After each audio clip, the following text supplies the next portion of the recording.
Assalamualaikum warahmatullahi wabarakatuh. Kami dari kelompok 6B, kelompok 2 ingin mempresentasikan makanan daerah dari Sulawesi Selatan. Perkenalkan, nama saya Muhammad Syarki Alji Basari, bisa dipanggil Alji. Nama saya Diandra. Nama saya Rasya. Nama saya Kendon. Nama saya Raffi. Nama saya Farel. Nama saya Rizul. Nama saya Nazif.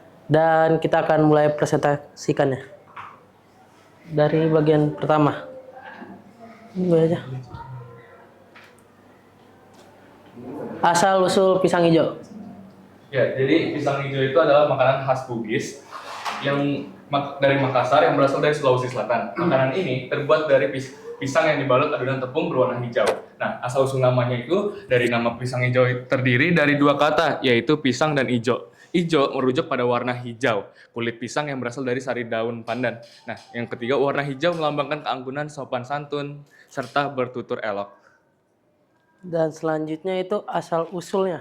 Ada filosofi dan penyebaran. Walaupun pisang hijau adalah makanan, dia juga mempunyai asal usul filosofi. Ada dua. Pisang hijau biasanya disimbolkan sebagai kelaki-lakian. Jadi jika makan pisang hijau itu untuk orang yang bisa dibilang laki. Kulit pisang hijau juga disimbolkan sebagai sarung yang meliputi pisang tersebut. Penyebaran pisang hijau ke Makassar itu dijaring perdagangan antara Makassar dan Jawa yang telah terbentuk sejak abad ke-17. Es pisang hijau kini sudah dijual hampir di seluruh dunia dan seluruh daerah di Indonesia juga. Lanjut, ada bahan-bahan untuk pembuatan es pisang hijau.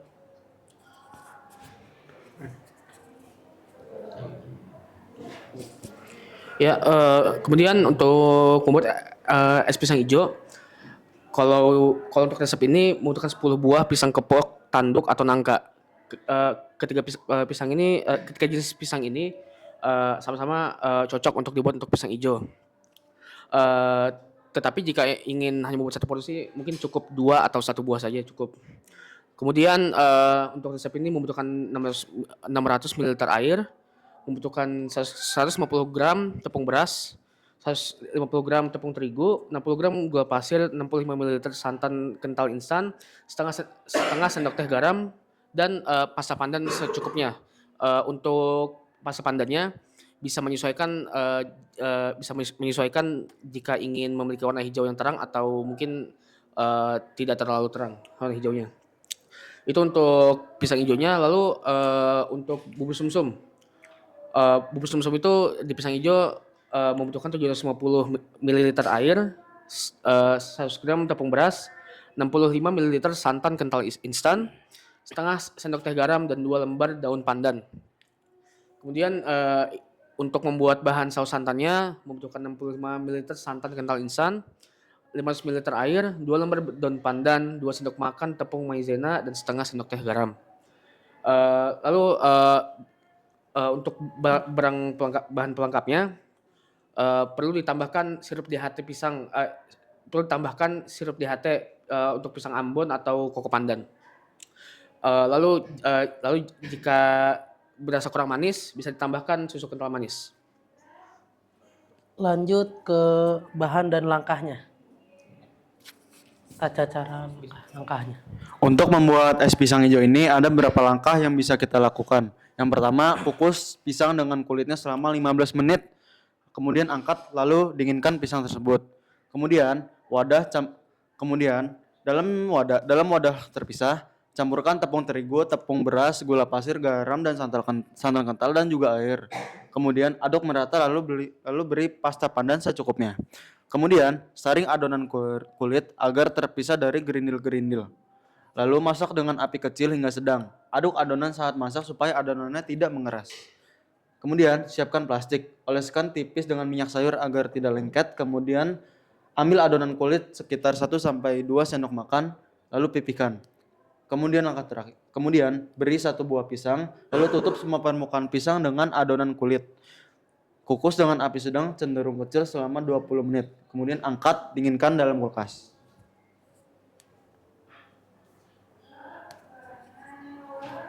Dan di sini ada cara pembuatan bubur sumsum dan pembuatan saus santannya. Ya, pertama-tama cara membuat bubur sumsum, yaitu adalah masukkan semua bahan bubur sumsum ke dalam panci lalu aduk rata. Lalu masak dengan api kecil hingga matang. Harus terus diaduk selama proses memasak. Cirinya sudah matang, mengental dan banyak letupan, angkat dan dinginkan. Dan setelah itu ada membuat saus santan. Masukkan semua bahan saus santan ke dalam panci, lalu masak dengan api sedang hingga mendidih, lalu angkat dan dinginkan. Jika semua bahan sudah dingin, siap untuk penyajian. Potong pisang hijau sesuai selera, siap mangkuk saji dan campur semua komponennya. Jadi ini hasil yang dibuat oleh es pisang hijau tadi. Cicipin. Ambil. Iya. Oke. Bapak. Buatan sendiri. Nah, kalau pengujinya ada 3, ininya Saya harus pakai 3. Nah, coba. Ada satu lagi nggak? Bentar ya Pak. Yang minta itu loh.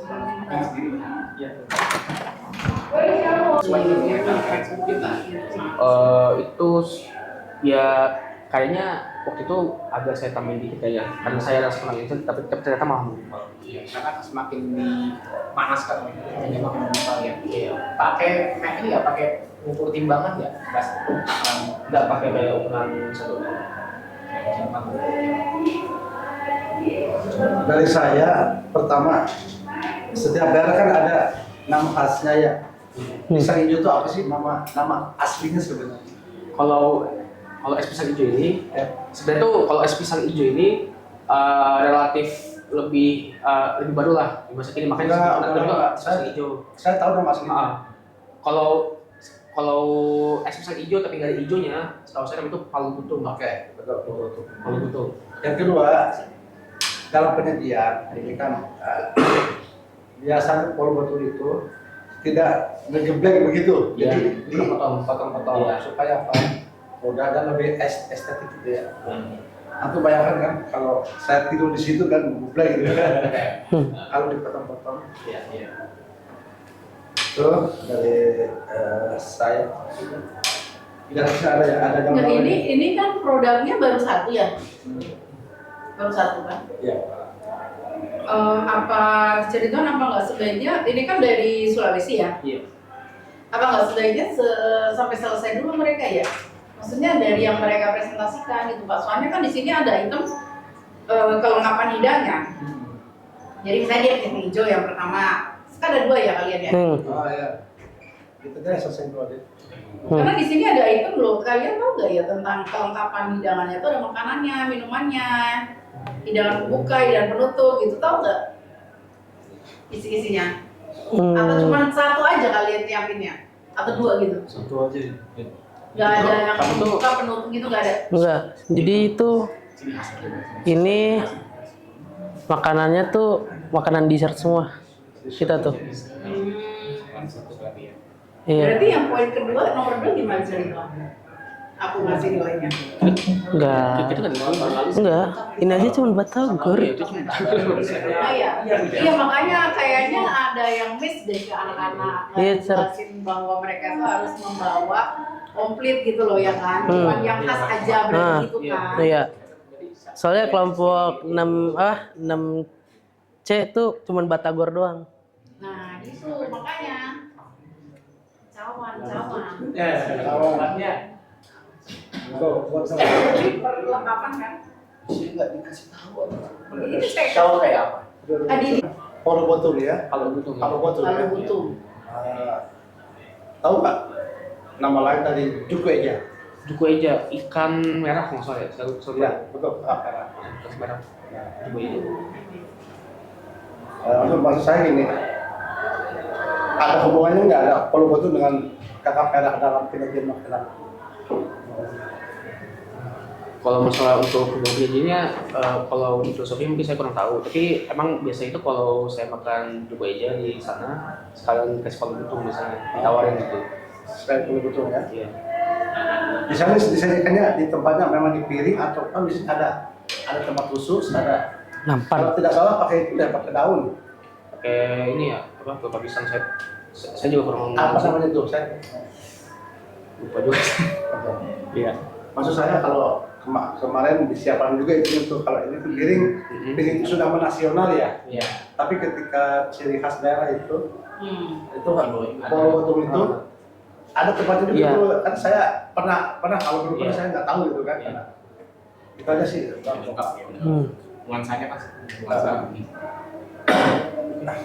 Dilanjut, Dre. Ya. Lanjut ke barongko.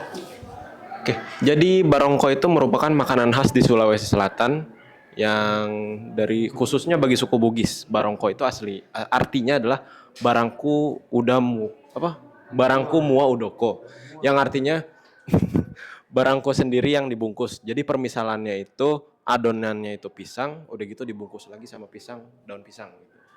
Ceritanya. Terus selanjutnya ada bahan-bahannya. Oke, jadi bahan-bahan untuk membuat barongko itu yang pertama ada buah pisang kepok kuning, lalu dihaluskan. Yang kedua ada 100 gram gula pasir, setelah itu 2 butir telur, 1 sendok vanila bubuk, 1 sendok garam, 600 ml santan dari 1 butir kelapa, dan daun pisang secukupnya. Selanjutnya ada langkah-langkahnya. Dan ini kita masuk ke langkah-langkahnya. Yang pertama ini jadi setelah pisang kepok ya, pisang kepok sudah dihaluskan, kita campur dengan gula pasir, telur, vanili bubuk dan garam. Vanili bubuk itu kayak ekstrak vanila lah. Terus ini setelah udah diaduk sehingga rata, kita ambil selembar pisang selembar daun pisang. Terus kita taruh 5 sendok adonan ke sini ke atas daun pisangnya. Dan lalu kita campurkan dengan 10 sendok makan santan. Lalu bungkus berbentuk tum dan lalu dikaitkan disematkan dengan lidi. Dan step yang ketiga itu kukus di dalam panci selama 10 menit. Lalu angkat dan biarkan menjadi dingin gitu. Proses mencampurkannya menggunakan Campurin ini adonan kayak kita di sebuah wadah. Bukan. Blender itu buat pas di pisang kepoknya aja. Oke. Ya, jadi ini hasil dari Bangkok.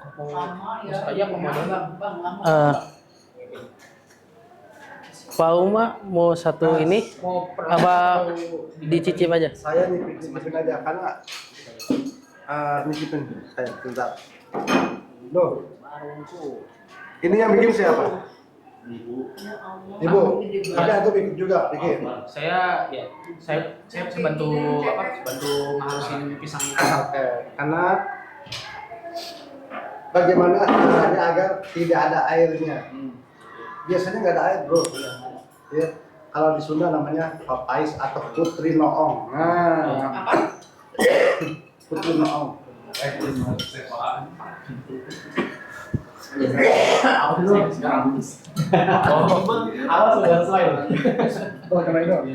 nyobain dulu ya. Ya, Pak. Saya sedikit banyak tahu ada mantan dari Makassar. Mantan apa ya? Mantan debt collectors.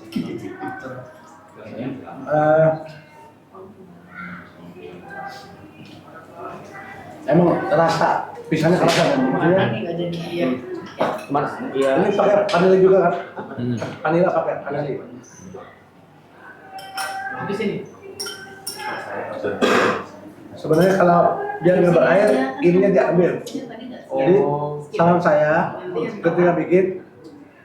ketika mengukus tanpa Plastik.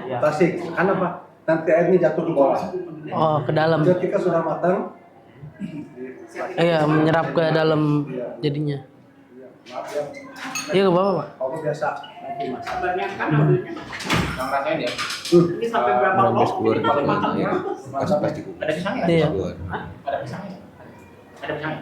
Kalau betul. Ada itu. Itu. Kan yang dalam itu. Kayaknya ini di Cirebon juga dari Sulawesi dia. Nah, bukan Makassar. Iya. Untuk tekstur ini tadi barang bener kata Pak Umo ya. Nggak terlalu lunak ya. Iya.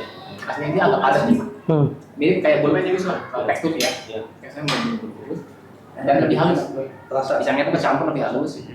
Kayak agak sedikit kayak ketan gitu lah ya. Oke. Biar kayak PR tadi ya. Pada saat bungkus jangan dibungkus plastik. Ya, udah airnya tuh nggak keluar. Untuk bubur sumsum udah lumayan lah sesuai dengan ini ya. Iya. Cuma ininya nih, Pisangnya. pisang dulunya ya. Kalau nggak keras ya. Mungkin karena saya ini kali. Terlalu saya nambah. tuh nggak agak dibiarin bentar mungkin. Habis masak tuh nggak langsung saya apa ya? Saya kan masaknya dari kemarin ya. Udah agak lama. Mungkin karena kalau di kulkas atau gimana di kulkas. Iya. Iya ini enak banget. Ya kan. Bubur sumsumnya enak pasti. Cuma sedikit agak terlalu lunak ya. Iya, sedikit terlalu lunak. Kalau yang pisang hijaunya biasa. Iya.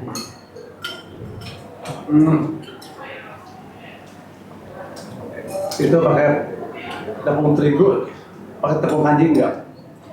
Untuk apa? Ini. Pisang hijau. Oh, pisang hijaunya. Kayaknya saya kasih deh. Saya Ya, sudah. Kalau pakai tepung kanji dia agak lebih kenyal, lebih elastis. Ya. Oke.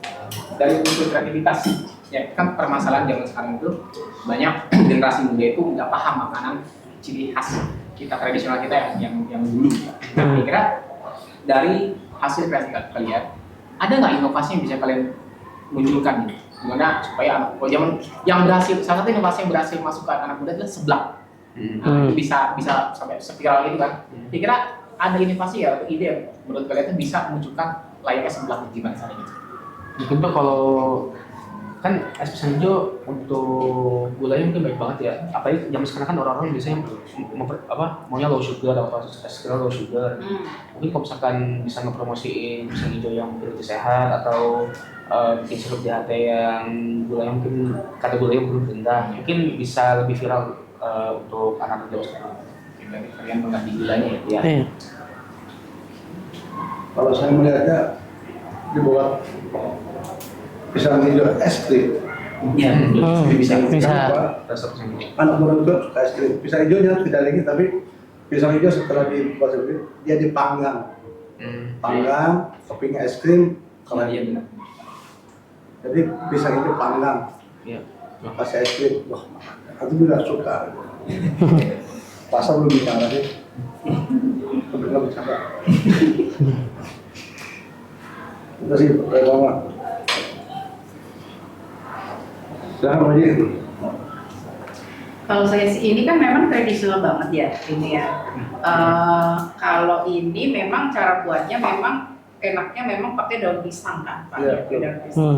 Cuman kalau untuk inovasi mungkin sih bisa dalam kemasan ya, kemasannya gitu yang lebih modern gitu. Jadi tetap rasanya sama, tapi bagaimana dikemasnya gitu. Ini, ya, tapi rasanya enak banget sih. Nggak benar ya? Iya. Ini apa namanya? Dibuat lembut pakai apa? Dilembut-lembut. Ini diapain? Dihancurinnya pakai apa? Kalau untuk pisangnya waktu itu saya blender dikit, tapi karena masih agak keras, jadi saya acon lagi pakai tangan gitu. Kayaknya pisangnya kurang matang ya. Iya, karena saya ngambil dari kebun saya. Kayaknya itu emang masih agak hijau, jadi iya. Buat nasi. Udah sih. Dah. Oke, cukup dari kami. Sekian, mohon maaf atas ada salah kata. Wassalamualaikum warahmatullahi wabarakatuh.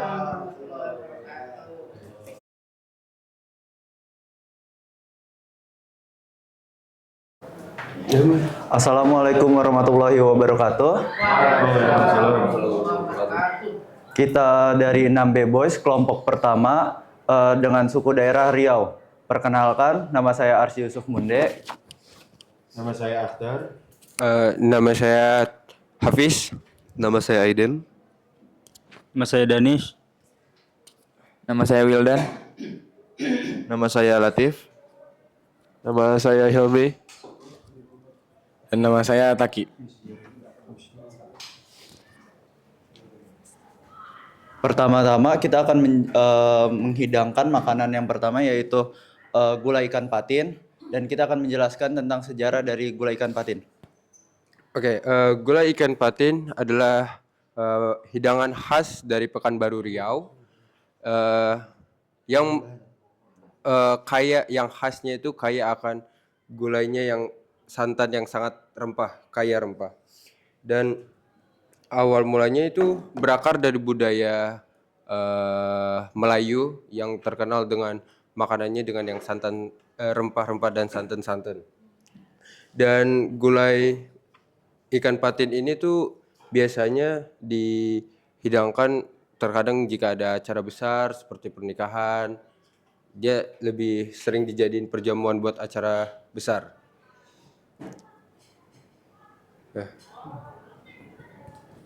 Salah satu ciri khas dari gulai ikan patin yang dari Riau adalah penggunaan dari asam kandis atau belimbing wulu sebagai pemberi rasa asam yang menyeimbangkan lemak dari santan. Ada juga variasi dari gulai ikan patin di beberapa daerah yang menggunakan tempoyak atau fermentasi durian yang memberikan rasa khas yang lebih kompleks. Nah, cara membuat gulai ikan patin itu yang pertama-tama dari bahannya dulu. Yang pertama itu 1 ekor ikan patin tentunya. Setelah itu 500 ml santan encer dan 500 ml santan kental.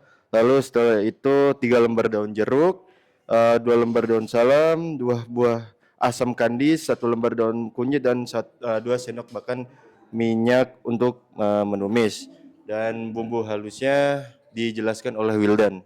Ya, untuk bumbu halus yang kita gunakan di sini kita menggunakan 5 siung bawang merah, 3 siung bawang putih, 3 butir kemiri, 2 cm jahe, 2 cm lengkuas, 2 cm kunyit, lalu 1 sendok teh garam, terus setengah sendok teh gula pasir, dan tambahkan cabai sesuai selera. Dan poin selanjutnya saya akan membahas tentang cara memasak. Nah, pertama-tama itu kita bersihkan ikan patin, lalu lumuri dengan jeruk nipis. Lalu setelah itu kita rendam di air garam selama kurang lebih 10 menit. Lalu bilas hingga bersih. Terus yang kedua, kita tumis bumbu halus bersama daun jeruk, daun kunyit, dan daun salam serta serainya, dan masak hingga harum dan matang. Terus yang ketiga, masukkan santan encer dan aduk hingga perlahan agar santannya itu tidak mengeras. Dan yang keempat itu ada tambahkan asam kandis atau belimbing wuluh untuk menciptakan rasa asam yang khas dan kaya akan rasa. Nah, untuk step berikutnya adalah masukkan potongan ikan patin, lalu masak dengan api kecil hingga ikan patin matang dan bumbu meresap. Untuk step berikutnya, tuangkan santan kental, aduk perlahan dan masak hingga kuah mengental dan kuah berubah warna menjadi kuning keemasan. Dan step terakhir adalah koreksi rasa, angkat, dan sajikan gulai ikan patin dengan nasi hangat.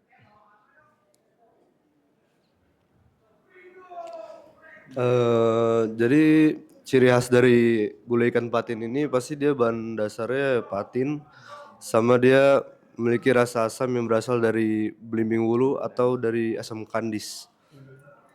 Rasa gurih dan asam inilah yang membuat dia terkenal di seluruh Nusantara.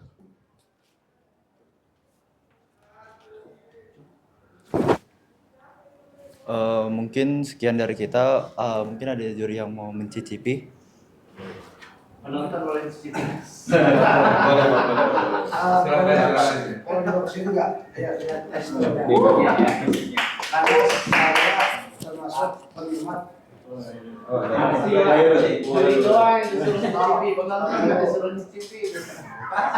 Masih banyak Coach, masih banyak. Berarti ini ikan patinnya digoreng dulu dong. Iya. Ya. Apa bedanya? Ini kan gulai. Gulai ikan patin dengan sop ikan patin.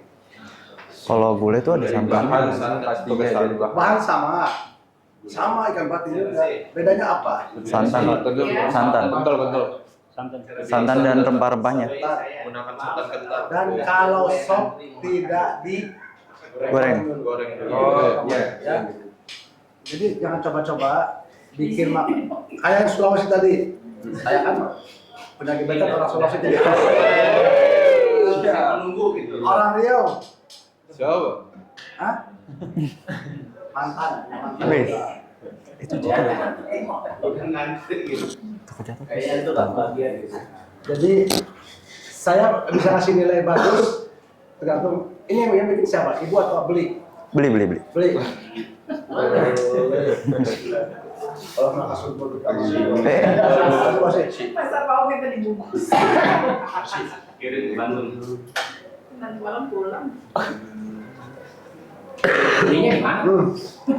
Di kenalan ibu saya sih, tapi bikinnya bareng sama ibu saya soalnya punya perusahaan bareng gitu.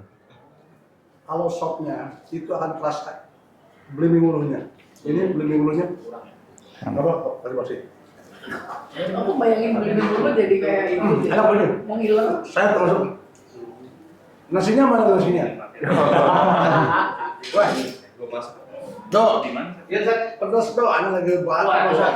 Ada belum ngerasain aku ngomong tuh anak belum tuh. Bener enak, kalau nggak pedas saya makan. Tapi enak bener. Oh ini ya, apa di ikan patin tuh bukannya yang panjang-panjang gitu? Iya, cuma ini dipotong-potong. Kalau sopnya itu yang biasanya sudah dirajabah gitu. Begitu. Makanya saya biasa makan sopnya. Di Mampang itu ada spesial. Cuma makan sop ikan patin. Ini kental ya. Ini apa? Kuahnya. Tapi lo, aku pernah lihat gulai ikan patin ini ya, kuningnya nggak kayak gini. Ada merah. Kalau yang biasa itu nggak itu Beda daerah. beda. Ini Tanjung Pinang ya dia bukan? Pekanbaru ya. Pekanbaru. Tanjung Pinang juga bukan barunya. Atasan. Enak sih enak loh. Iya enak. Oh kalau Tanjung Pinang nggak pulang dia. Enak bener rasanya. Bener. Yang agak sedikit pedas ya. Enggak pedes lah. Selera. Cuman kalau menurut lidah saya agak asin. Iya. Ya agak sih. Iya. Kurang asamnya kurang. Ya kurang asin. Nanti saya nggak pakai nasi. Tuh, tapi kentalnya ininya enak. Enak bener. Cuma kalau agak asin, harus pakai nasi Pak. Iya. Nasinya sepiring. Iya. Asam kadis, asam gulugur. Kedua asam meriang-riang. Menangis di pintu kubur teringat badan. Mestinya antum gitu. Iya. Asam manis tahu nggak asam manis kayak apa? Kita udah siapin Bandung kan. Yang Menarik. Tahu asam manis nggak? yang warna hitam gitu. Asam manis itu belum hitam. Saya tahu karena baca dari Google. Ada matanya juga nggak ada. Banyak banget gila. Iya, asal doang. Aku doang. Siapa ini? Enak asli. Itu satu porsi itu harganya berapa? Nggak tahu sih soalnya kan emang bikinnya bareng sama ibu ya, jadi nggak ada bayar-bayaran. Dan begini, kalau di Mampang itu segini itu, yang satu baju 75.000 100 mangkok. Itu bagian tengah. Badan. Gitu apa aja. Itu setengah menit 75.000. Kalau yang itu bisa, itu yang menurut ya, karena dia agak bagus kolesterolnya low. Cuman saya di rumah kan juga punya ikan patin ya, punya ternak ikan patin. Anak-anak pada kagak suka, lembek katanya. Kira-kira kalau kalian bikin sendiri bisa nggak? Oh, kalau ada resepnya sih bisa. Saya kalau udah aja habis nggak yakin. Jago. Bisa. Kalau lihat Arsi, Hilmi, Akhtar, Danis, Baik, ya Taki, lihat Aiden, agak yakin. Bisa loh. Kalau lihat Ini bisa gitu. Lihat tutor, lihat juga. Tapi saya sudah ini. Selamat Ibu ya. Bu, kata Tahu Pak, gitu enak. tadi Pak, kalau ada gulai patin, kita siapin nasi putih. Kan di ruangan Pak Uma ada kan rice cookernya Pak Oku. Makanan mewah. Bu, ada juri bilang enak Bu ya. Kalau bawain jangan Masih ada kok, nanti bisa dibungkusin. Boleh. Mana punya anak banget? Iya dong. Enggak, sama Pak Ibu ya. Yang di belakang jangan denger Pak, yang di belakang jangan Kasih, jangan terlalu diseriusin untuk ini aja. Yang gini, kalau menilai itu kita kan kalau pati itu spesialnya di rasa asam itu kan. Makanya tadi dikasih review asamnya kurang. Karena apa? Kenapa asamnya kurang tahu? Karena tahu nggak? Karena asinnya lebih. Kalau jadi asamnya kalah. Ya clear ya. Nah,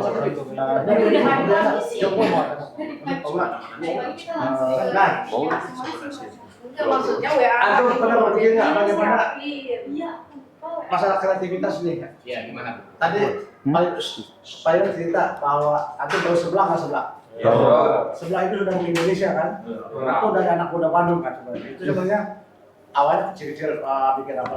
Jadi tahu arti sebelah itu kaget, nyeblak itu, gitu namanya bahasa Sundanya kap.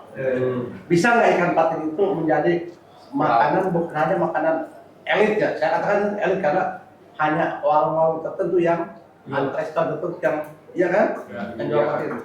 Bisa nggak ikan patin itu apa namanya dengan cara apa supaya viral gitu kan? Antum punya ide apa? Ini sih apa sih awal-awal tuh kalau biar viral kasih nama unik. Nama unik, terus namanya apa? Apa ya? Patin Jibril. Oh, betul juga ya. Buat apa? Pertama adalah nama unik, yang kedua apa lagi? Kan ide kan? Mungkin bisa dijual di stand-stand yang lagi viral gitu kan. Pemasarannya. Jangan di blog ya. Online gitu kan? Online. Terus yang lagi? Mungkin pengiklanannya. Apa? Iklan. Iklannya. Dengan cara Dengan cara sosial media.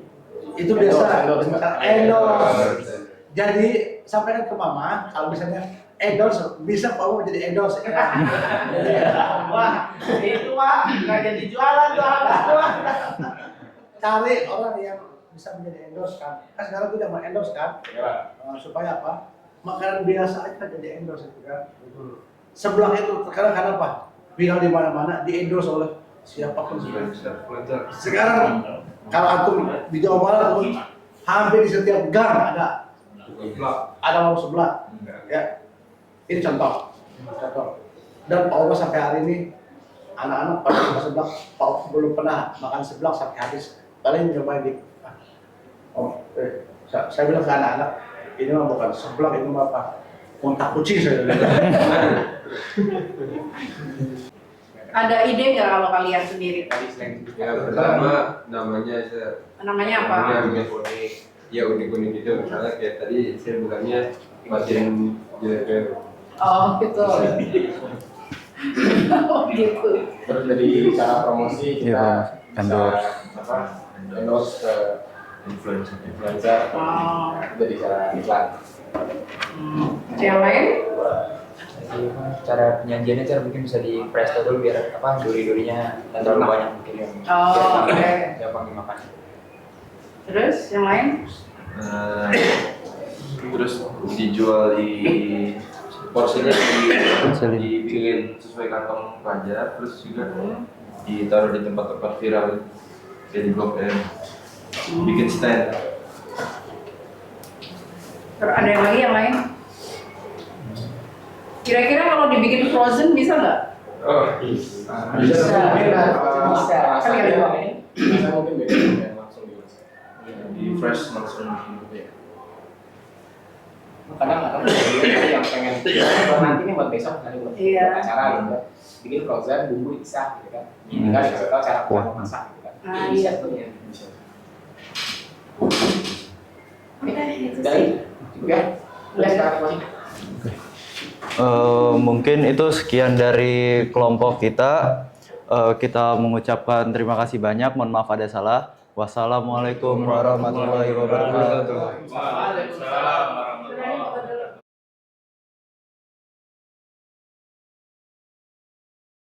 wabarakatuh. Kami dari kelompok 1 grup Maluku dan kita akan mempresentasikan masakan kita yaitu nasi jaha. Pertama-tama kita mulai dari sejarah nasi jaha. Jadi nasi jaha itu berasal dari jahe. Jadi salah satu bumbu untuk nasi jaha itu adalah jahe. Jadi jahe terus nanti jadi jaha gitu. Jadi nasi jaha.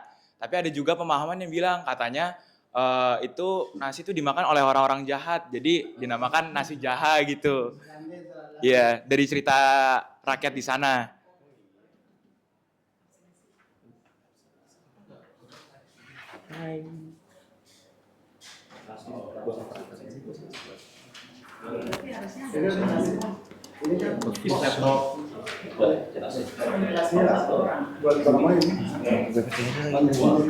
Jadinya apa itu nasi jaha?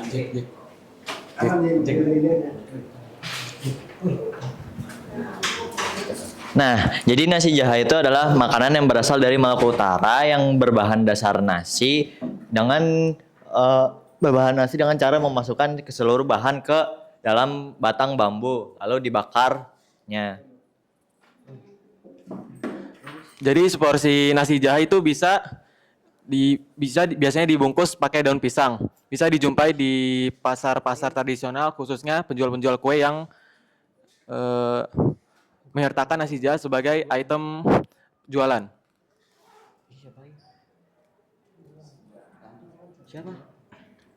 Karena rasanya yang unik dan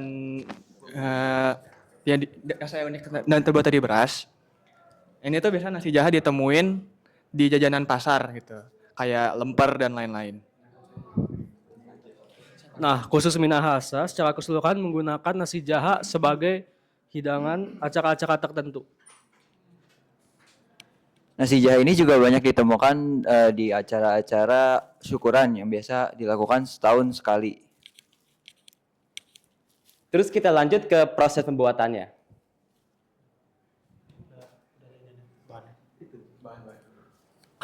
Ya, bahan-bahan yang diperlukan untuk membuat nasi jaha tersebut adalah bawang merah dan putih, dan jahe, dan santan, ketan, dan terakhir daun salam, jeruk, dan padanan. Itu adalah bahan-bahan atau ingredient yang dibutuhkan untuk proses pembuatan nasi jahe tersebut. Sekarang lanjut ke prosesnya. Dan untuk proses pembuatannya pertama-tama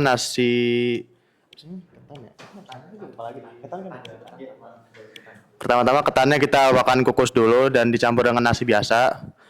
Ya beras ketan, nggak beras biasanya bisa dicampur sama beras ketan biasanya. Habis dicampur nanti kita kukus.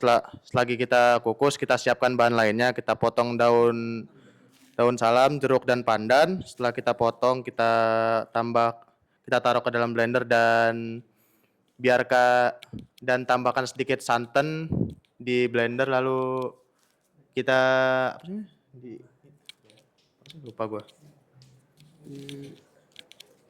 disaring ya. Disaring nanti kita tambahkan sedikit santan lagi dan diaduk kepada nasi yang sudah dikukus tadi. Setelah sudah dikukus kita aduk rata dan kita kukus kembali. Sayangnya kemarin harusnya ada proses satu lagi yaitu dibakar. Cuma kemarin pas mau dibakar bambunya nggak ada pas dipesan. Jadi ya langsung dikukus aja. Jadi itu saja dari kami. Semoga bermanfaat. Wassalamualaikum warahmatullahi wabarakatuh. Maksudnya lebih kepada hidangan apa nih? Hidangan utama ya? Bukan hidangan utama, ini lebih ke arah jajanan. Jajanan cemilan. Jajanan cemilan. Kayak lempar gitu-gitu yang bisa kita temuin di pasar. Makanya kan banyak yang jualan gitu. Jual kue. Ini yang bikin kelompok sendiri. Kelompok Ya. Nelwan. Bikin sendiri. Iya, Nelwan. Ini Nelwan yang buat. Oh, kalau Nelwan percaya saya. Nah, iya. Kalau kali Sorry. Sakit tadi, Pak. Kalau Paris oke lah, dan saya. Saya kan udah pernah nyobain nasi jahe yang aslinya. Udah pernah. Bedanya apa? Jika dibakar sama dikukus. Kalau yang dibakar tuh biasanya teksturnya tuh lebih kenyal gitu. Juga ada bagian-bagian ujung yang rada keras yang harus semuanya. Kalau dikukus. Kalau dikukus tuh teksturnya lebih ke arah kayak lontong. Aslinya tuh kalau udah pakai bambu tuh kan ada bakal padat banget. Jadi kita membuat teksturnya tuh makin kenyal gitu. Kalau di Padang masih lemang ya, Pak? Lemang. Kayak bedanya apa dengan nasi lemang? Tahu nggak nasi lemang? Setiap daerah kan ada ini daerah mana? Maluku Utara. Setiap daerah kan punya bukan Minahasa ini. Minahasa ada juga jahat. Iya. Setiap daerah ada jahat juga. Sunda ada juga namanya Belengkon. Tapi yang terkenal kenapa nasi lemang? Kalian pernah ke Senen itu nggak? Senen yang di pinggir jalan tuh ada tuh jualan nasi lemang. Di pinggir jalan itu ngomong-ngomongnya. Dan di Malaysia itu ada loh. Lemang itu ada. Lemang, iya. Tapi ini bedanya apa ya? Mungkin ini rasa jahenya kan ya.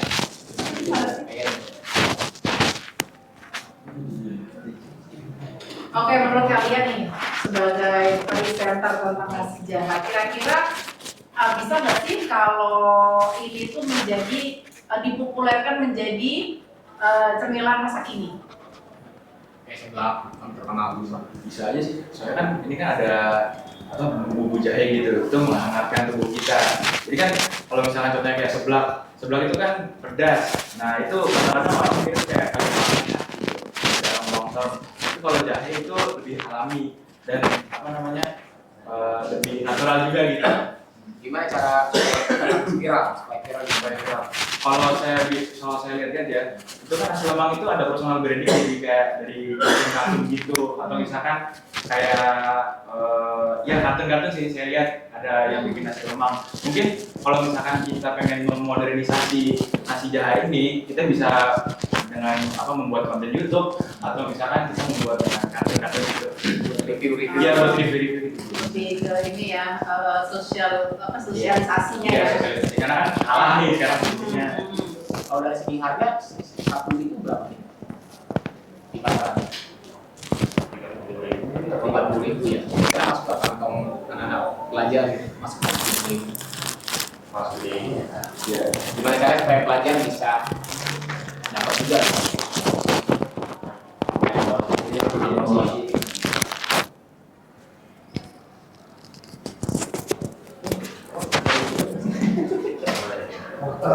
Kalau saya ini aja ya. Saya mau sedikit deh. Saya tuh harus mencicipi. Oke. Saya begini ya. Aslinya disajikan panas ya? Nah, setelah dibakar langsung dinikmati ya.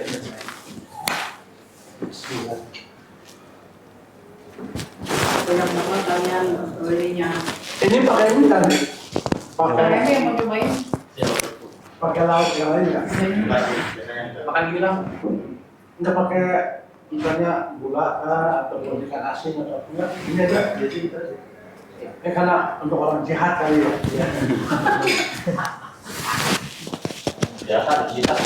Kalau lemper kan dalamnya ada ayamnya. Kalau ini ini ada jahe, mungkin ada jahenya kali ya. enggak, ini rasanya emang jahenya itu Pak. Iya. Karena seperti pakai santan ya. Ini jahe. Jangan ada kayak gitu tadi makan. Ceremil ini. Aku kasih inovasi Boleh bisa nggak pakai topping gitu? Bro biasanya bisa. Mungkin bawang Ya kan emang agak keren sebagai Oh ya biar kayak biasanya kan nasi jadi bahan pokok harusnya bisa. Tapi kayak nasi jahat. Nah, misalnya nasi jahat sambal geprek. Lebih mahal iya gitu. Bisa kan? Iya. Nasi pakai Ambon enak juga nih. Ambon. Rendang. Tapi ini memang cocok pakai apa ini ya? Kalau satu kayak contohnya kayak apa sih? Ikan-ikan teri gitu buat dia. Oh iya. Ada side dish-nya gitu. Nah, jadi terus yang kalau pedas di yang asin. ini udah suka udah, masya Allah. Tapi kalau lihat tadi lagi kagak enak. Lewat. Sedih banget saya. Dari segi rasa tingkat kemiripannya dengan nasi jahat yang asli atau tuli berapa persen? Ya. Berarti masih lebih ada sedikit beda ya? Karena tekstur kali ya. Kalau tekstur aslinya apa lebih padat? Kalau dengan ini ya dia agak lembek. Nah, Tapi cocok untuk orang-orang tua kayak tomat. Contoh banget deh, saya nanya deh. Pakai itu enggak? Apa nasi? Gula atau itu? Pengawet. Enggak. Biar kenyal kayak begini, pakai apa nih? Atau kan unsur peres ketannya? Ketannya Pak. Pakai santan nih? Santan. Kayak apa ya rasanya? Kayak apa Pak? Jadi nasi uduk tadi. Iya. Iya, nasi uduk yang di dapur. Soalnya kalau pakai belang itu beda rasanya, dia lebih keras, lebih mantap gitu kan. Enak tapi. Enak. Tapi kalau kayak gini cemilan gimana ya? Ini kayak musuhnya orang diet ya.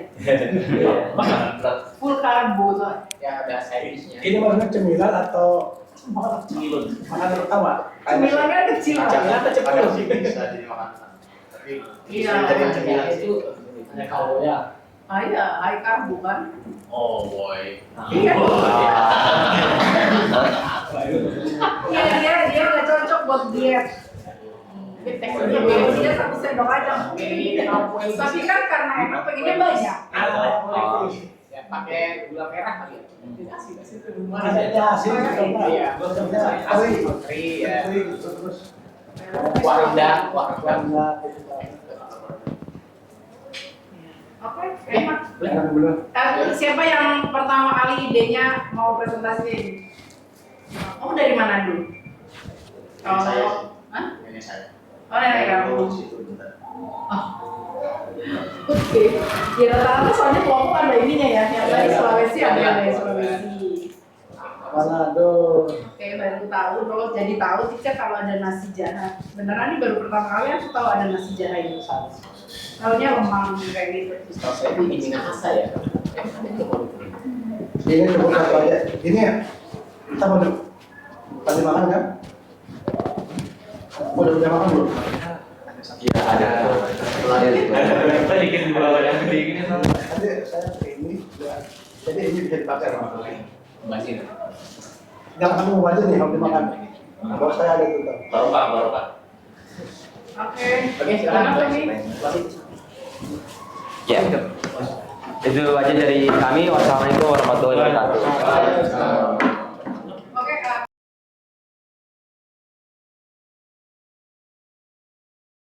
Foto dulu ya, aja. Pantun dulu ya, bicarakan nih.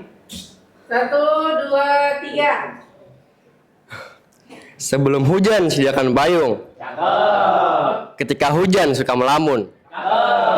Melihat semangat para pengunjung. Kusapa kalian dengan sapaan dan santun.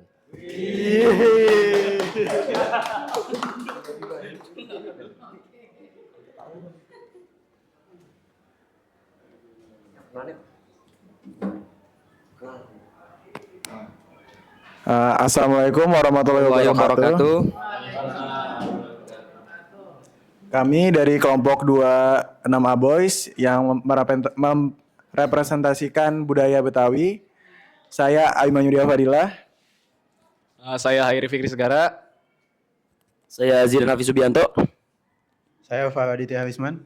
Saya Fatihudin Fawaz. Saya Azmi Zaidan Arantisi. Saya Farel Rizky Pangestu.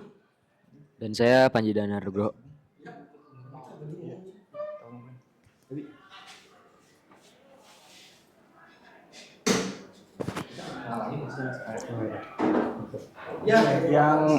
Yang pertama akan kami bahas adalah selendang mayang.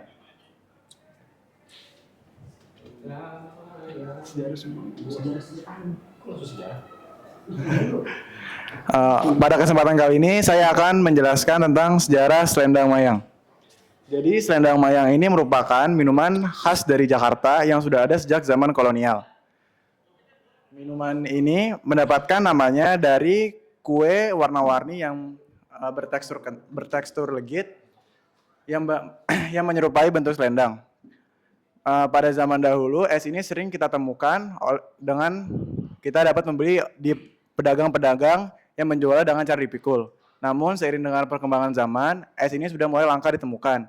Namun masih dapat kita temukan pada acara-acara festival budaya Betawi. Es selendang mayang cocok untuk kita konsumsi pada saat acara arisan atau kumpul-kumpul keluarga, atau bisa juga pada saat berbuka puasa.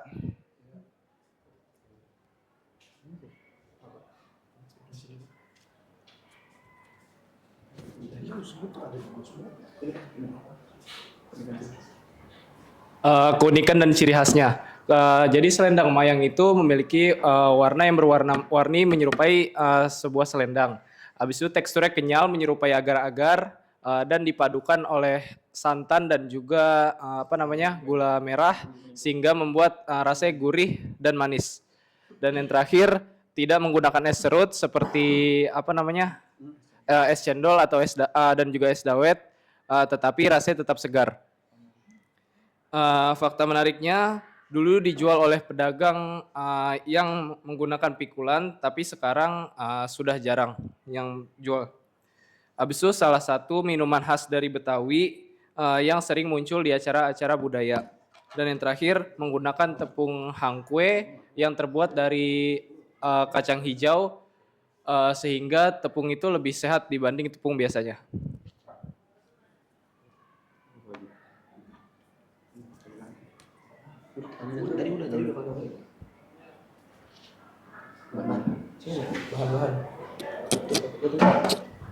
Berikut ada bahan-bahan untuk pembuatan selendang mayang. Yang pertama ada 100 gram tepung hangkwe.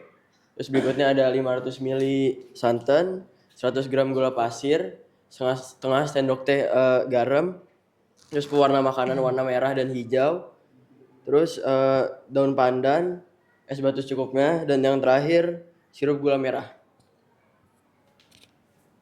Nah, tadi kan udah bahan-bahannya, sekarang cara pembuatannya.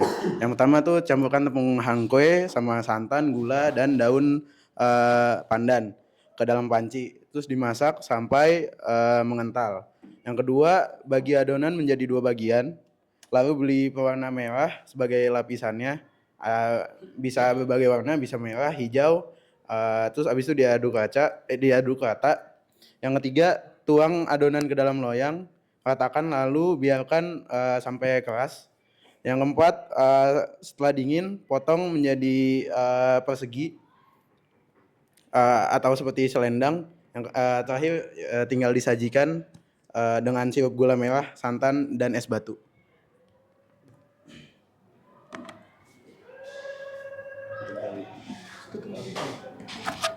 Sekarang saya akan menjelaskan tentang soto Betawi, sejarahnya. Soto Betawi itu berasal dari Jakarta yang sudah dikenal dari abad ke-20-an. Berbeda dari soto lainnya, soto Betawi itu memiliki kuah yang kental karena memiliki campuran dari santan dan susu. Biasanya soto Betawi ini dapat kita temukan di rumah makan khas Betawi atau pas kita mau makan bersama keluarga, di tempat event tradisional juga ada. Dan soto Betawi ini menjadi favorit banyak orang.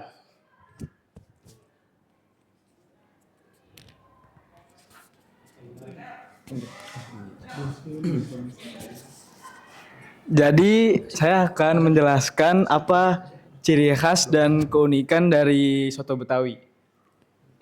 Ciri khas dan keunikan soto Betawi itu ada banyak, tapi saya akan ngasih tahu 3. Seperti soto Betawi itu kuahnya lebih gurih dan lebih kental karena menggunakan susu dan santan. Lalu biasanya soto Betawi itu dimakan bersamaan dengan emping melinjo yang menjadikan soto Betawi itu sedikit lebih pahit. Lalu fakta menarik dari soto Betawi, soto Betawi itu pertama kali terkenal pada tahun 1970 dan sekarang banyak dijumpai di banyak warung tenda. Lalu soto Betawi itu pernah menjadi menu favorit di festival-festival internasional yang menjadikannya terkenal sampai ke dunia luar. Dan sekarang untuk bahan-bahan pembuatan soto Betawi. Jadi soto Betawi itu membutuhkan 500 gram daging sapi, biasanya juga ditambahkan dengan jeroan. Kemudian 200 ml santan, 200 susu cair, 1 liter air, 3 batang serai, 1 minyak goreng, 5 daun salam dan juga 5 daun jeruk dan juga 2 daun salam.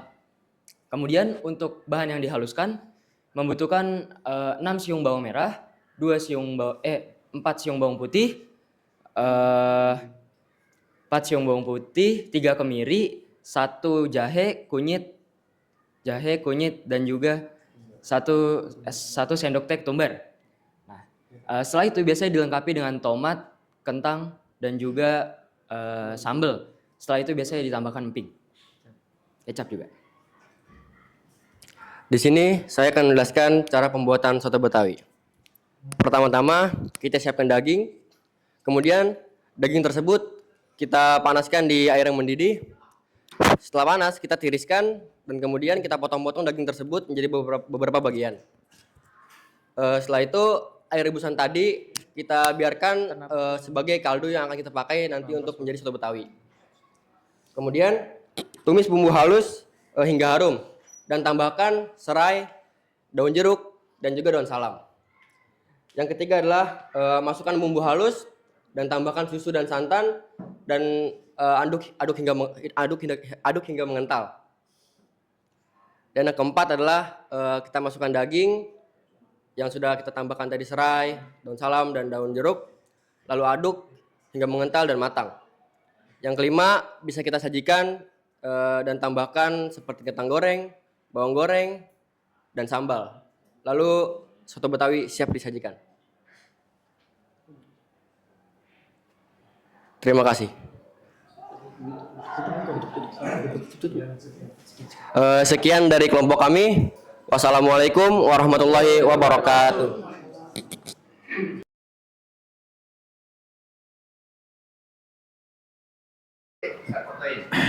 Oke, Pak.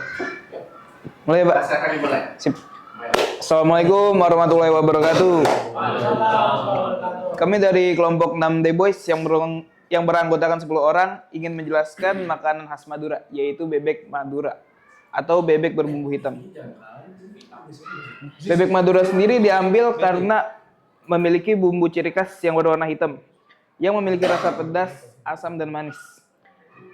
Untuk pembagian makanan main course dan makanan dessertnya akan saya serahkan kepada Yes. Makanan ini main course yang sangat bumbunya yang sangat khas dan menarik dan tidak pas dijadikan dessert dan cocok untuk makanan desa dan makanan menutup. Oke, karena sudah dijelas main course dan dessertnya, kita lanjut ke arah sejarah dari makanan ini agar semakin lengkap. Saya serahkan kepada Radit dan Alfi. Ya kasih dong mic-nya, Marluk. Lupa. Pulang dong, sini dulu. Dah. Yang ulang ini yang begini nih. Oke. Sebelum masuk ke penjelasan, kita harus lebih kenal dekat dulu sama bebek bumbu hitam ini. Jadi bebek bumbu hitam khas Madura ini itu sangat populer di kuliner Indonesia karena dia salah satu makanan yang rasanya unik karena rasanya itu kuat gurih, pedas juga. Dan juga uniknya adalah di warnanya, yang warnanya adalah hitam. Dominan warna hitam. Terus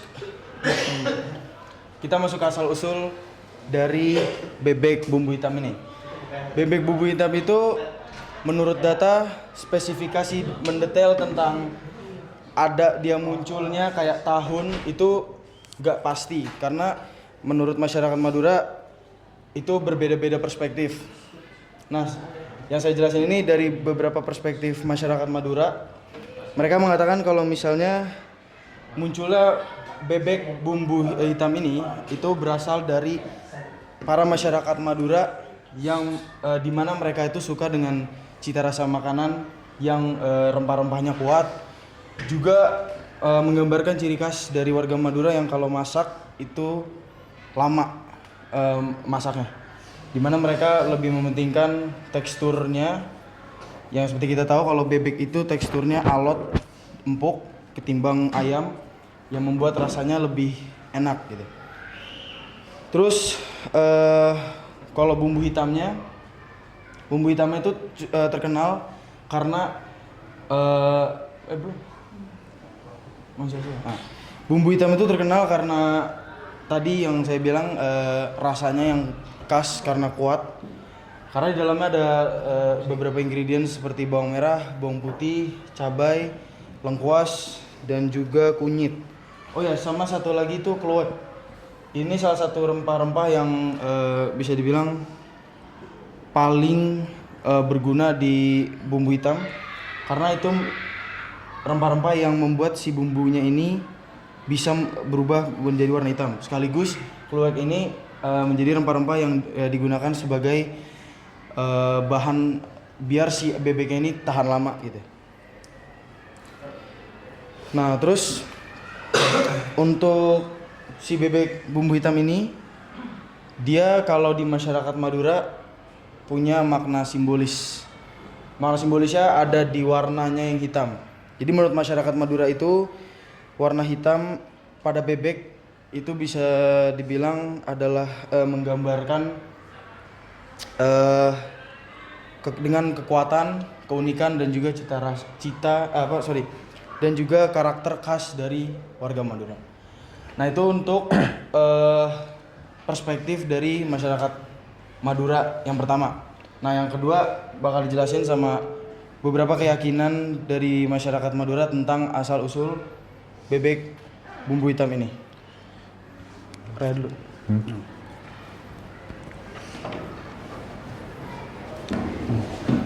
Nah, bebek bumbu hitam ini juga diyakini sejak ada di dalam ratusan lalu. Palingan di sekitar abad ke-18 atau ke-19, seiringan dengan perkembangan penggunaan rempah-rempah dalam masakan Nusantara tradisionalnya. Dan juga taki bayi. Taki bayi. Pada masa itu masyarakat Madura ada sebagian bekerja sebagai petani atau nelayan yang berhidupnya sederhana. Dan mereka juga memiliki tradisi kuliner yang berbumbu kuat dalam sebagian budaya lokalnya. Dan juga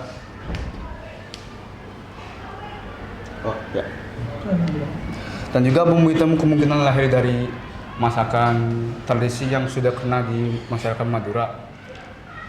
Dan juga karena di masakan bebek itu adalah sebagai hewan yang ternak yang mudah ditemukan karena cocok dengan lingkungan Maduranya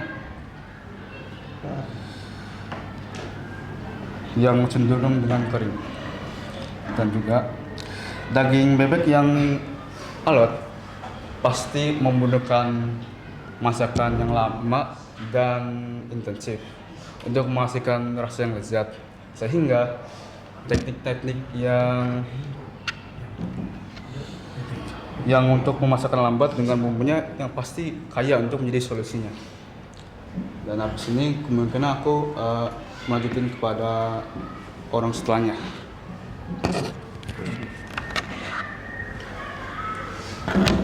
Jadi pada abad ke-17 hingga ke-19 ini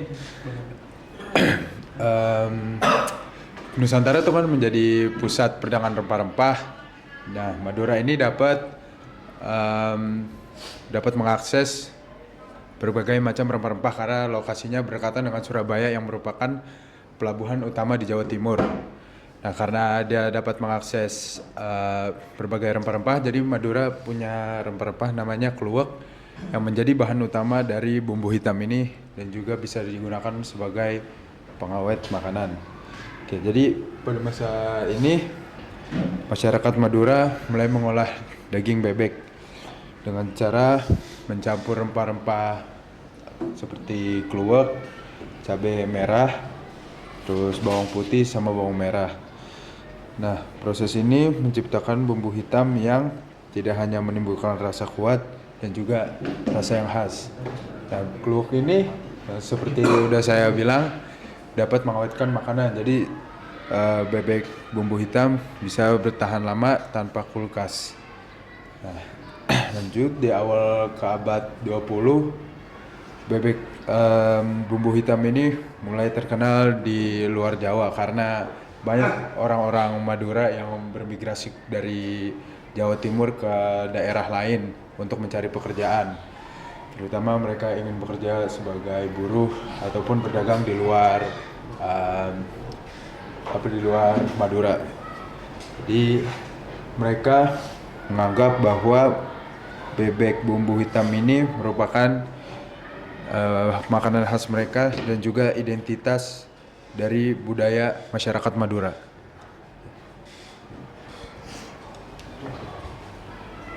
Selanjutnya ada bahan-bahan dasar untuk membuat bebek hitam. Yang pertama ada bebek kampung dan kluwek. Terus bumbu halusnya ada bawang putih, bawang merah, kemiri, kunyit, jahe dan ketumbar. Terus ada aroma tambahannya yaitu serai, daun jeruk dan daun salam.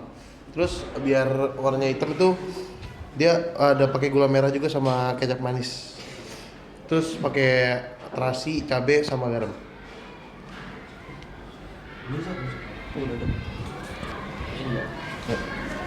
Cara masak. Pertama, marinasi bebek dengan bumbu halus, lalu rebus sampai empuk. Dua, goreng sampai kecoklatan. Tiga, tumis bumbu halusnya lagi, tambahkan gula merah, kecap dan rempah.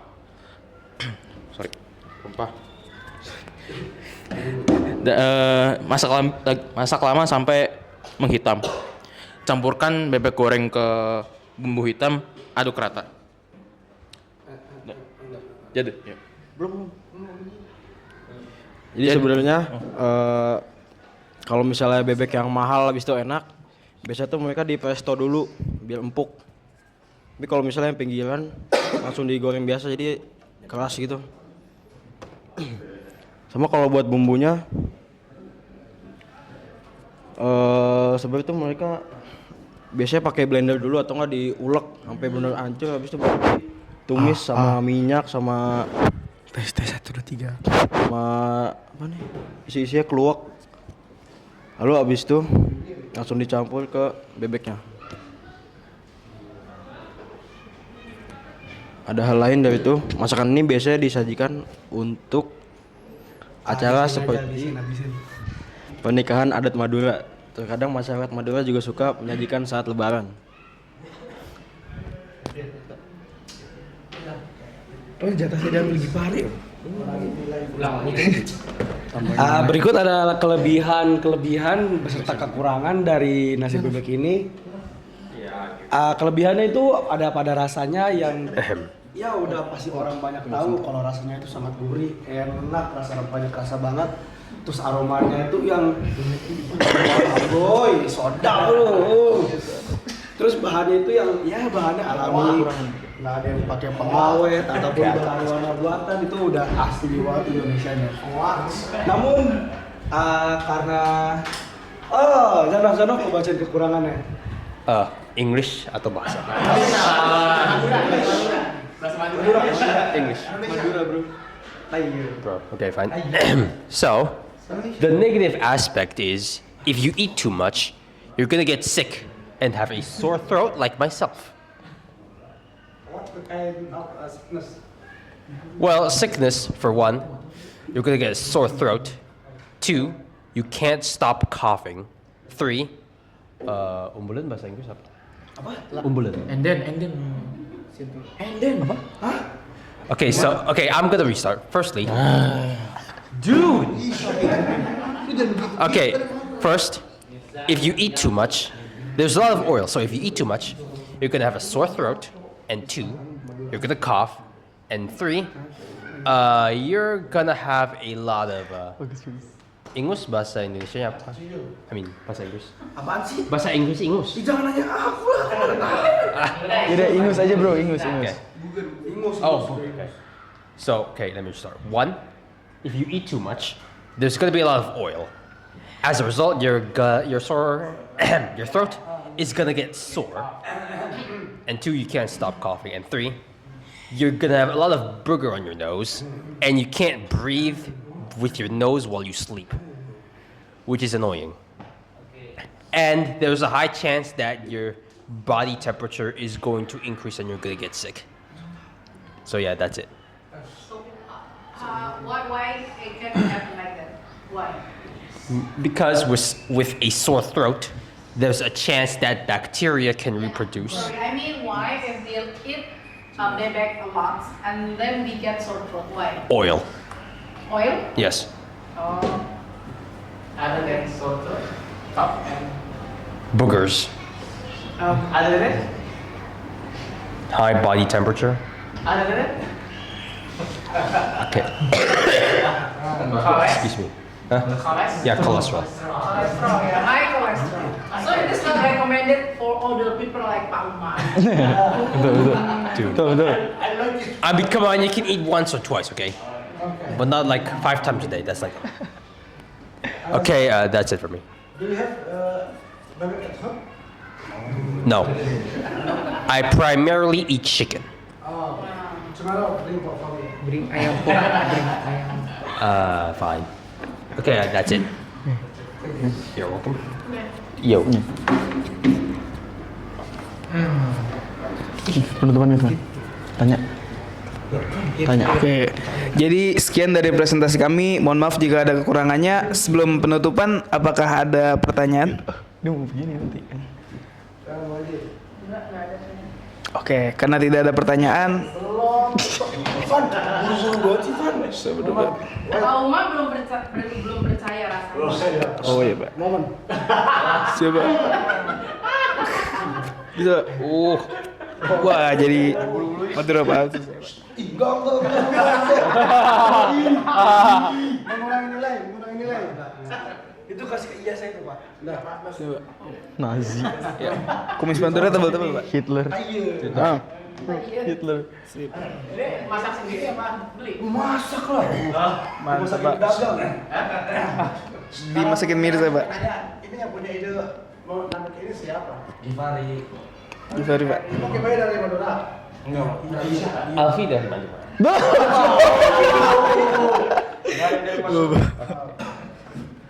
Ada Pak ini dari Madura. Iya, dari Madura. Iya. Enggak. Iya. Enggak. Tuh. Terus saya yang Madura itu termasuk kesukaan orang. Iya, kita sama. Yang kedua, Alhamdulillah. cuma ketika melihat yang menampilkan tuh antum-antum turun rasa itu turun. Hilang. Nah, coba yakinkan saya bagaimana agar ini kan udah bagus nih, udah terkenal di mana-mana kan. Alhamdulillah. Sampai di kampung saya aja Kuningan ada tuh baru-baru. Karena Pak Saking luar biasa nah. Antum punya nggak supaya ada variasi, ada varian-varian yang lain sehingga apa? Sketchup. Enggak, bosen lah gitu kan itu aja. Gimana ada ide apa kira-kira? Ini Pak, dijadiin frozen food, Pak. Dijadiin frozen food. Tapi diungkep dulu gitu sama bumbunya. Jadi tinggal digoreng. Supaya apa namanya? Ada inovasi. Ada inovasi lah, inovasi. Rasa rendang. Rasa rendang. Ya. Rasa rendang. Mau coba di rumah? Yeah, my grandma cooks a lot of rendang, so maybe we can spice up the flavor, you know. Yeah. And also add some extra vegetables. Tadi saya dengar antum bilang keluak. Apa sih keluak itu? Ya, bentar. Oma saya kan suka masak rendang. Jadi rendangnya Jangan cerita. I am stop. Jadi rendangnya bisa kayak saya ambil dari rumah habis itu taruhin di sini. Sama juga tambahin kayak lebih banyak sayuran. Ya. Itu berarti inovasinya begitu ya? Ya. Keluak itu apa sih keluak apa? Kalau yang saya tahu keluak itu kayak semacam biji-bijian gitu Pak. Jadi dia tuh dari pohonnya tuh tahu saya dia tuh endemik cuman ada di Indonesia. Jadi abis dipetik dijemur dia 1 sampai 2 hari saya lupa. Pokoknya kalau di kampung saya tuh lumayan banyak tuh. Habis itu biasanya dijual-jualin. Nah itu kalau udah selesai dijemur itu gimana? Baunya nggak enak deh Pak. Kalau buat orang yang nggak terbiasa itu baunya nggak enak. Kalau di kampung saya sebutnya sahang. Keluak sahang kalau di codet namanya pucung. Nah itu lah pokoknya pucung. Ciri khas rasanya apa ciri khas rasa tuh? Gimana ya? Kalau bapak makan mentahannya itu, iya kalau apa gitu-gitulah. Gimana ya? Apa ya? Ini bikin sambal. Pahit-pahit gitu deh. Pahit. Kalau mentahannya pahit. Di Duren Sawit ada namanya gabus pucung. Ini juga ya. Enak tuh. Ya, cocok. Ngilangin amisnya kan. Pokoknya pahit deh itu kalau mentah. Kalau saya sampai antum ngomong keluak ketika nggak ngerti gitu kan? Aman aja Pak. Kalau saya apa? Balik lagi siapa sih? Pak Febri Pak. Oh, bisa. Oke.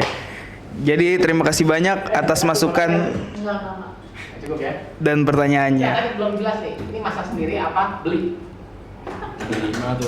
Oh ini beli Pak, karena kalau masak sendiri kita tuh anak laki-laki yang masih remaja dalam masa pertumbuhan kita masih punya kekurangan Pak. Kita nggak jago masak takutnya gagal kan, maka kita beli gitu Pak. Oke, berapa sampai? Udah pasti enak nih Pak. 20.000-an. 20.000 Pak. 15.000. Berarti beli 20.000. 20.000. So tahu. Oke, beli Kalian bisa nggak bikin? Setidaknya mencoba lah. Kira-kira bisa nggak bikin? Bisa, Bisa Pak. Untuk bikin bisa. Bisa. Kalau niat bisa. Bisa lah, sederhana ya. Iya. Kalau di presto, Iya, pasti susah. Lama kan kalau di Iya Pak, benar. coba aja bikin. Ada inovasi coba pakai bumbu rendang. Itu boleh dicoba tuh. Bener mana? Mau kasun Pak. Kolesterol tingkat berat. Oke. Baik, terima kasih banyak untuk para dewan juri. Sekian dari kami. Assalamualaikum warahmatullahi wabarakatuh.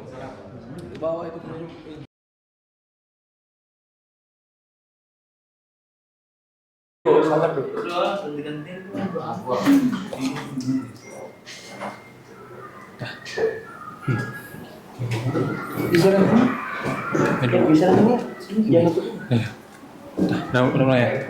Udah boleh Pak? Assalamualaikum warahmatullahi wabarakatuh. Kami dari kelas 6C Boys akan mempersembahkan makanan khas Jawa Barat. Presentasi akan dilakukan oleh masing-masing kita dan kita akan semua akan mempresentasikan ini dengan cara yang sangat informatif.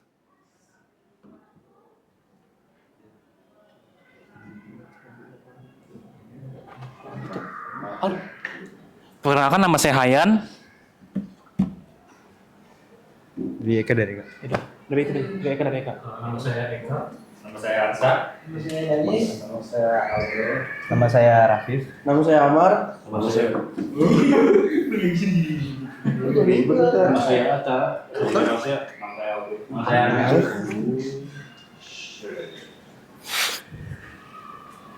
Sekarang kita akan membahas sejarah dari Batagor. Saya persembahkan kepada masing-masing moderatornya. Kita masuk ke sejarah dari Batagor itu sendiri. Batagor itu dia, tahu gak? Batagor itu asli singkatan.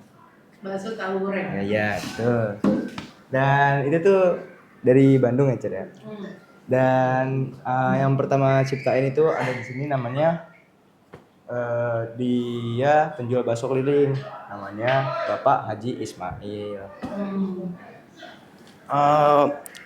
Biasanya kan kalau pedagang nggak habis nih suka dikreasikan gitu. Nah, jadi si Bapak Haji ini dia supaya tidak membuang dagangan yang tersisa, si Bapak Haji Ismail ini mempunyai ide untuk menggoreng bakso tahu kukus miliknya. Nah, setelah digoreng itu sampai kecoklatan, bakso tahu tersebut diberi saus kacang yang membuat dengan teksturnya yang keras di luar dan juga kenyal di dalam, itu menjadi ciri khas dari batagornya itu sendiri. Nah, biasanya kan lebih enak lagi kalau belum ditambah oleh aroma ikan tenggiri yang khas lah. Tenggiri yang khas. Batagor atau bakso tahu goreng adalah camilan khas Bandung yang gurih dan renyah. Nah, cara membuatnya nih cukup ya. Nah, mungkin Anda bertanya-tanya gimana sih cara buat batagor? Karena mungkin mau dipakai buat nanti ada penjelasannya mengenai disertai acara apa aja, disertai apa aja selain itu, bahas sebenarnya nanti. Kita akan dibahas nanti. Sekarang kita cara pembuatannya dulu.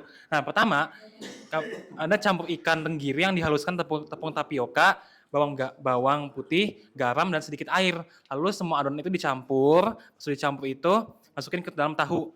Nah, habis itu digoreng sampai kecoklatan tahunya. Nah,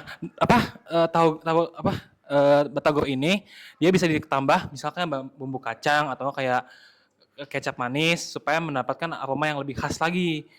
Nah, setelah itu selamat mencoba. Mencoba bikin atau mencoba makan? Coba makan. Karena dia udah dibikin. Coba. Taruh dulu. Nah, bahan dari tenggiri dan tahu ini mengandung 1 omega 3. Omega 3 ini itu untuk kesehatan jantung dan mengurangi resiko penyumbatan pembuluh darah serta menurunkan tekanan darah juga. Jadi ya tensi biasa. Lalu protein tinggi juga menjaga imunitas tubuh serta menaikkan massa otot dan mencegah hilangnya massa otot. Isoflavon melindungi sel tubuh dari influence radikal bebas, mengobati ginjal, produksi kolesterol darah, dan mengatasi batu empedu dan lain-lain. Nah, apa sih perbedaan somai sama batagor? Kalau somai itu bentuknya ya, dari bentuknya dulu, somai itu bentuknya oval, mirip bakso. Kalau batagor itu bentuknya itu lebih kotak tegak. Kedua, kalau kalori batagor itu lebih tinggi dari somai kenapa? Karena digoreng, jadi tambah kalorinya. Nah, kenapa begitu? Karena suhu panas saat menggoreng sekitaran 160 derajat sampai 190 derajat membuat kadar airnya berkurang sehingga lemak dalam minyaknya itu masuk dalam makanan. Jadi makanya kalorinya lebih banyak lemaknya. Makanya disarankan kalau mau makan jangan makan gorengan kalau mau diet. Lalu somai dibuat oleh ayam, udang, dan tenggiri dikukus. Bedanya sama batagor itu sama ikan tenggiri juga, cuman digoreng bedanya. Dan kandungan gizi somai itu lebih baik dari batagor karena sering disajikan bersama kentang, kol, dan telur rebus.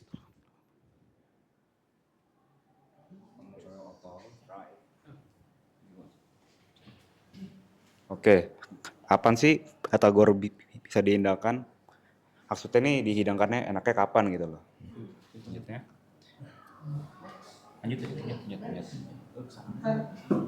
Lanjut. Oke.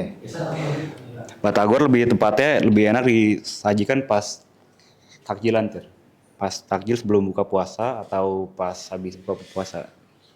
Batagor. Sebelum buka puasa. Sebelum buka puasa.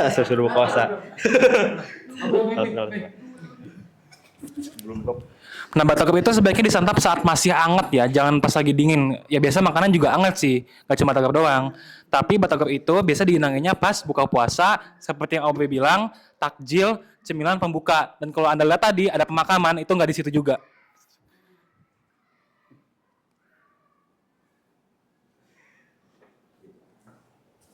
Ya, menurut tes Atlas tahun 2023, Batagor berhasil menduduki peringkat pertama sebagai cemilan terenak di dunia.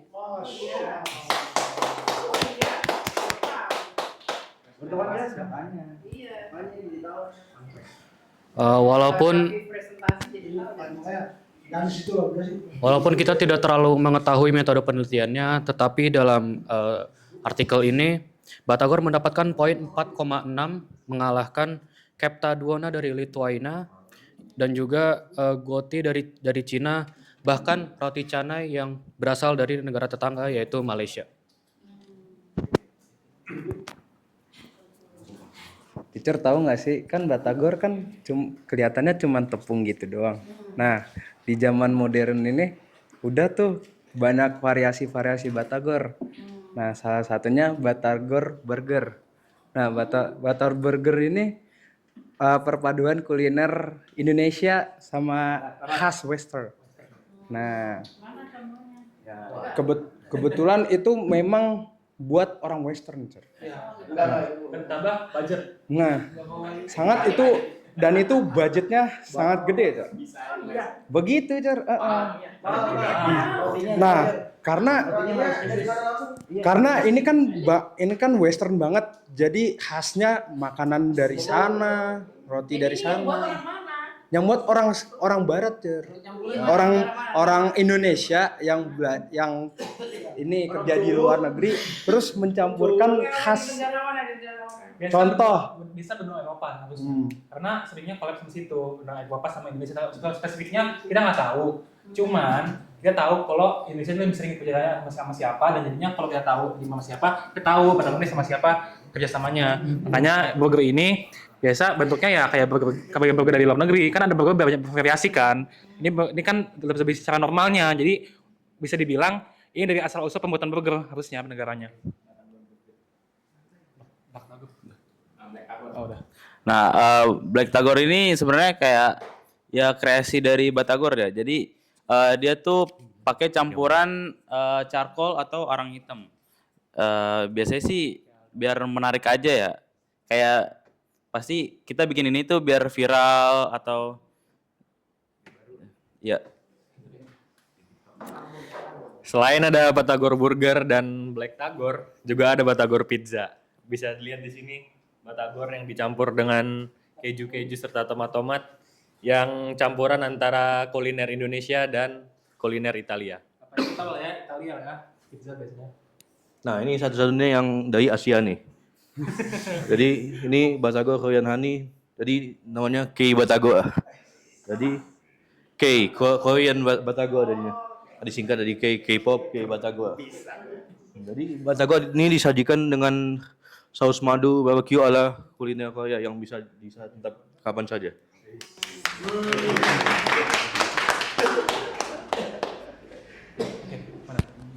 Nah, dalam buku The Economic Impact of Street Food in Bandung, The Case of Batagor, disebutkan bahwa Batagor tak hanya ikon kuliner Bandung, Batagor juga memberi dampak signifikan bagi ekonominya.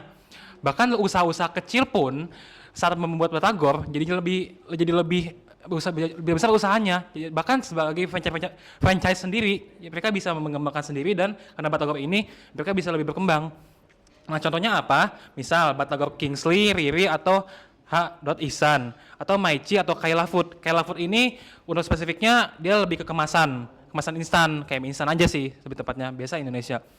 Nah, Batagor jadi daya tarik wisata kuliner di Bandung yang banyak dikunjungi oleh wisatawan dari luar negeri atau mancanegara. Ya, terima kasih. Assalamualaikum warahmatullahi wabarakatuh. Apa ada pertanyaan? Kalau kalian bikin Batagor, variasi baru Batagor, kira-kira kalian ada ide apa? Apa ada Black Tagor, ada... Nah, gini. Kita tuh masing-masing beda-beda versinya. Jadi mau siapa dulu nih yang ditanyain? Kalau saya mungkin Batagornya mungkin jujur belum ada ide sih. Cuma kalau ada ide mungkin saya bakal masukin Batagornya khas kayak klasik-klasik gitu loh, kayak retro atau kayak klasik tahu ini enggak? Literasi zamannya Rusia. Jadi mungkin bakal ada hiasan-hiasannya. Jadi saya kasihnya misal tahu ini kan penulis Dostoyevsky. Mungkin saya bakal bikin Batagornya sesuai misalkan kayak flavornya karakter-karakternya dia, misalkan Raskolnikov atau kayak Ivan Karamazov. Jadi kayak ada rasa pahit-pahitnya karena mereka tuh kan lebih ke nihilis ya. Jadi mereka mungkin ada rasa kekosongannya gitu. Buat emosi-emosinya, perasaan-perasaannya tuh lebih dikembangkan di makanan ini. Ada juga pasta umami. Apa? Pasta umami. Oh iya. Belum coba kan? Belum. Yang lain. Nah, Oke, Rafi. Saya pengen bikin batagor salad pakai kaviar. Next dulu gue nggak tahu. Gak ada ide.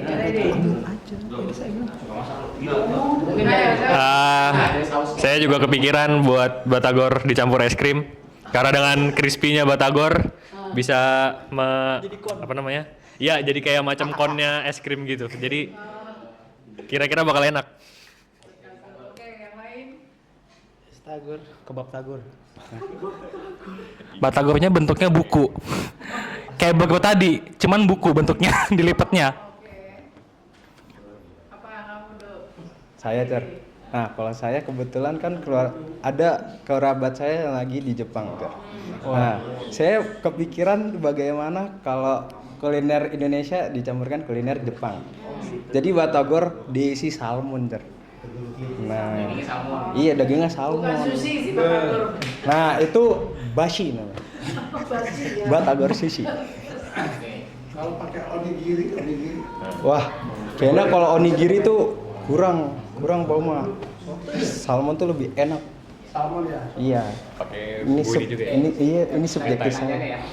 Pertanyaannya kenapa pakai ikan tenggiri? Kenapa pakai ikan tenggiri? Karena kan Tokol, ikan tuna.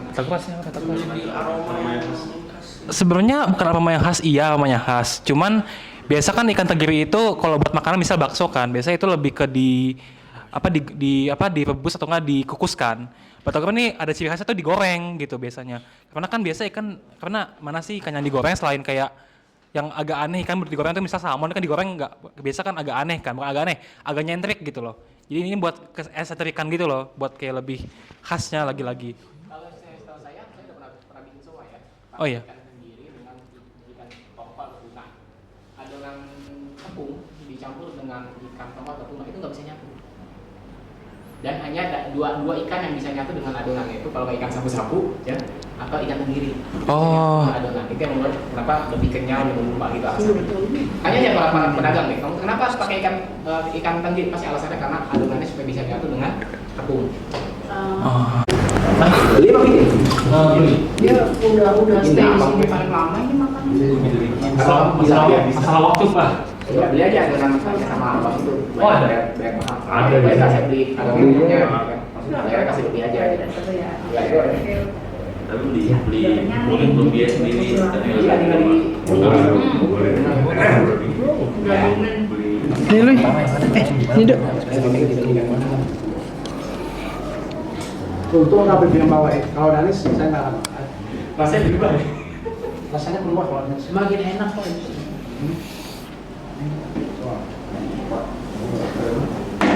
Jadi beli di mana? Beli di Ayan. Saya nggak ingat spesifiknya tokonya, cuman di Gojek. Wow. Wah, itu ada. Jadi sebenarnya pas mau dibeli ini nih sebenarnya masih mentah awal-awalnya, belum digoreng. Pas ini saya digoreng baru, digoreng sendiri ya. Gado ini tuh ada inovasi namanya kacang mede. Iya. Ini juga bisa pakai. Oh iya bisa. Selama peanut sauce kan, peanut sauce tuh bisa pakai kacang mede mah cenderung lebih mahal. Oh. Kacang mede bisa. Namanya kacang mede kan lebih dijual. Nggak enak sih kacang mede. Oke. Tapi mau ambil tangan belum. Mau belum?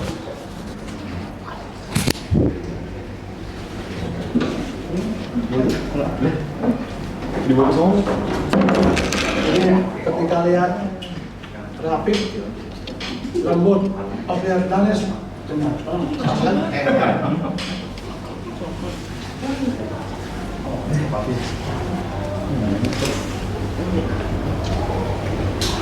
Apa? Enggak, banyak kurangnya. Kurang banyak. Udah Pak, ambil. Ikannya berapa? Lebih ikannya ini.